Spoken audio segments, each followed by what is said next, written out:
Today's episode of The Plunge is sponsored by the word scripturient. Scripturient. Scripturient. Scripturient means having a strong urge to write or a desire for authorship. It is an adjective that has not commonly been used for many centuries. We're bringing things back here at The Plunge.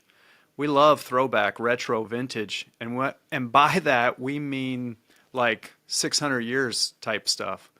Scripturient reached out and said, "Hey, can we sponsor today's episode of The Plunge?" I'm like, you know what? Scripturient is a perfect word for this week's episode. I decided to say yes. I said yes to Scripturient, and I would encourage you to do the same. Cultivate the desire to write.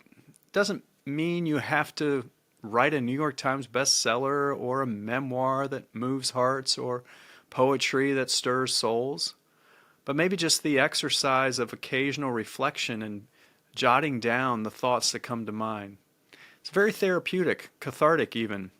I'd encourage you to give it a try.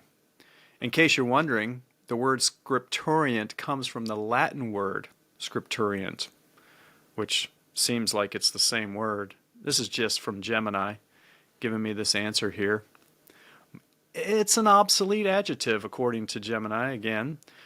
That means having a strong urge to write. We've already talked about that. The earliest known use of the word is in 1637 in the writing of Francis White, Bishop of Ely. Or Ely. I don't know. Anywho, thank you, Scripturient, for sponsoring today's episode of The Plunge. May I encourage you to be scripturient. Maybe try it out pre-Valentine's Day.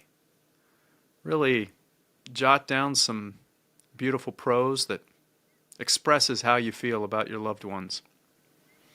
Take it from me. Writing some good prose, screw that. Thank you, Scripturient, for sponsoring today's episode of The Plunge.